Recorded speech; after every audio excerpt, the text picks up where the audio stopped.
Les amis, Riyad Mahrez est-il le meilleur super sub de Première Ligue? Vous voulez mon élément de réponse? Un énorme oui. Pour l'international algérien qui a une nouvelle fois été le key player pour la victoire de Manchester City sur la pelouse de Chelsea 1-0, alors que Manchester City avait offert une première mi-temps très difficile. Et il le sait, Pep Guardiola, j'ai pris cette une du Sun pour ouvrir cette revue de presse parce qu'elle est pour moi symbolique, fond et forme de la performance de Manchester City, avec tout d'abord cette photo de Pep Guardiola. Et regardez l'attitude de la main là, avec cette main ouverte comme un chiffre 5. Et ce titre, Mind the Gap, attention à l'écart 5, comme le nombre de points qui sépare aujourd'hui Manchester City de Arsenal, le leader. Voilà qui est très intéressant. Et regardez également l'écart, attention à l'écart. Chelsea est à la 10e place, les amis, à la 10e place, avec une distance énorme sur les positions Ligue des Champions. Chelsea, 25 points. Il va falloir cravacher très dur pour Graham Potter, le coach, et ses hommes pour revenir sur ces positions Ligue des Champions. L'autre photo intéressante, elle est ici, toujours à la une du Sun. Regardez,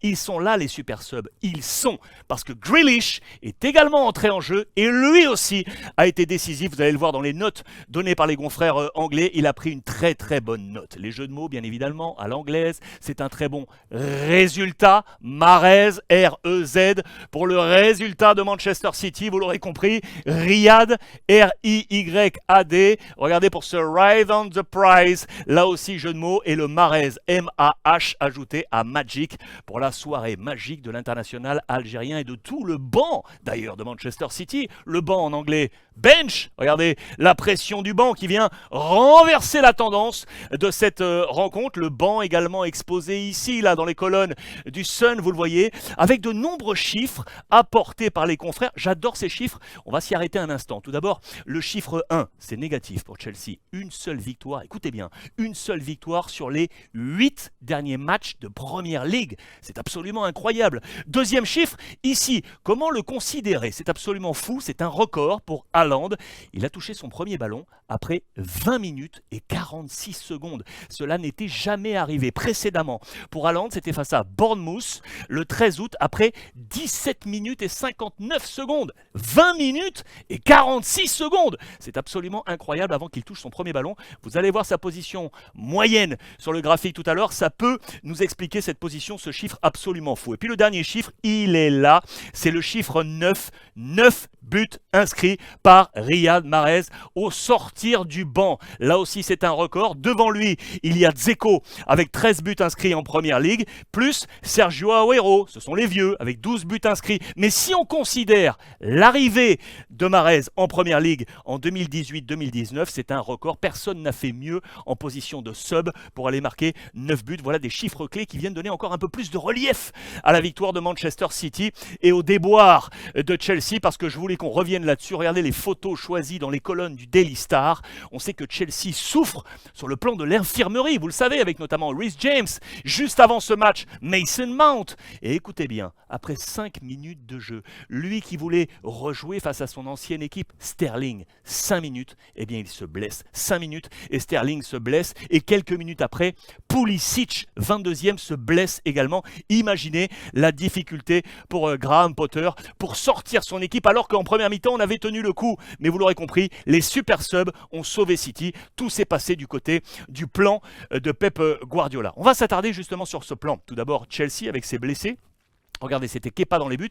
Charnière centrale avec Thiago Silva, Koulibaly. Cucurella, l'Espagnol ici avec son numéro 32, il sera remplacé par Hall à la 68e minute. Azpilicueta, le capitaine ici, position un peu plus haute. Le cœur du jeu défensif avec Kovacic qui est ici. Zakaria avec son numéro 9. Vous voyez là, regardez, le numéro 17, c'était Sterling. 5 minutes de jeu. Aubameyang va le remplacer, et Aubameyang qui sera lui aussi remplacé à la 68e par Hutchinson. Et puis vous le voyez avec son numéro 10, Pulisic, remplacé à la 22e minute par Chukwuemeka ici. Enfin, Ziyech était flanqué sur le côté droit, la position la plus haute, remplacé par Kelleher à la 69e, et Kai Havertz qui a joué les 90 minutes avec son numéro 29 dans cette position. Regardez également le plan de City, toujours ces plans très, très compacts et très étendus. L'habitude, ça, de Pep Guardiola, avec les positions défensives. Ederson, pardon, dans les buts, la charnière centrale avec, j'allais vous dire Rodri et Stones. Non, non, non, non, non, non, on a joué avec une défense à 3 ici, ici et ici. Donc avec Ake sur le côté gauche, Stones qui était d'ailleurs élu MVP et Walker à droite, remplacé par Akanji à la mi-temps. Regardez la position de Rodri, normalement position numéro 6, il est quasiment venu comme un quatrième, regardez, défenseur, comme un autre défenseur central. Il a été remplacé en toute fin de match par Phillips. Juste devant, les meneurs de jeu, le capitaine Gundogan qui a joué toute la rencontre avec son numéro 8, Bernardo Silva ici remplacé par Mahrez à l'heure de jeu, Mahrez buteur, bon choix de Pep Guardiola. Et puis sur les flancs, Foden remplacé par donc Grealish à l'heure de jeu et Cancelo à droite à la mi-temps remplacé par Rico Lewis. Devant, De Bruyne, numéro 17. Et regardez la position de Haaland. Regardez la position de Haaland, position très basse. Pourquoi ? Il était positionné un peu plus haut et il a donc dû redescendre pour toucher des ballons. 20 minutes et 46 secondes.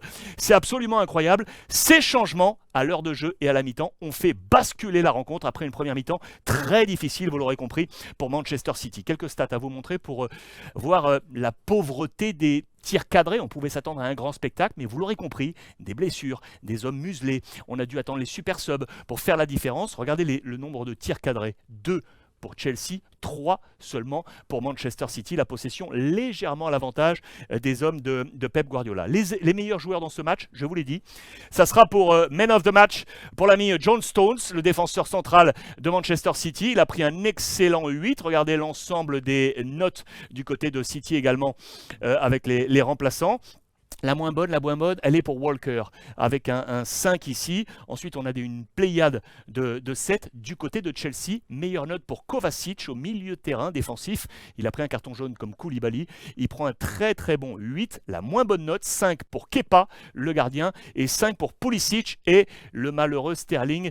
Vous pouvez l'imaginer, ça va mal se passer. Affaire à suivre sur la blessure de Sterling et comment ça va se positionner. La suite là, de l'aventure pour les deux formations. Attention, elles vont se retrouver. Tout d'abord, regardez, en FA Cup ce dimanche. FA Cup ce dimanche face à Manchester City pour la formation de Chelsea. Chelsea ensuite en Premier League va enchaîner Fulham, Crystal Palace, Liverpool ici et de nouveau Fulham. Du côté de Manchester City, Pep Guardiola.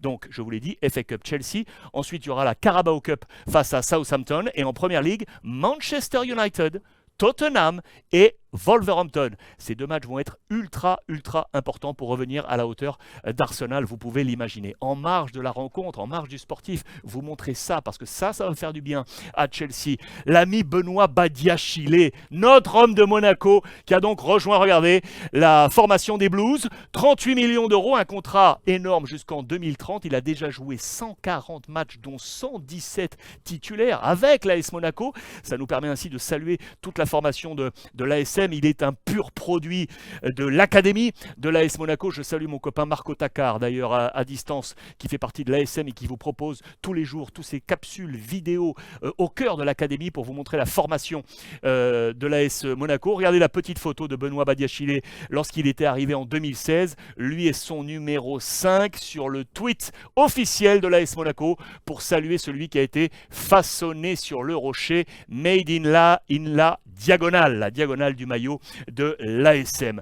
Voilà pour ce point, mais avant de vous quitter, je voudrais qu'on salue également la mémoire d'un superbe bonhomme, un grand nom du football international qui a justement porté les couleurs des Blues de Chelsea. Regardez sur le tweet officiel du club londonien, frappé de noir bien évidemment, c'est la disparition du grand Gianluca Vialli, 1964-2023, lui qui a porté donc les couleurs des Blues de 96 à 99, avant également d'en être coach 98-2000. C'est un grand bonhomme du football mondial qui s'est éteint. Il luttait contre une longue maladie, le grand Gianluca Vialli.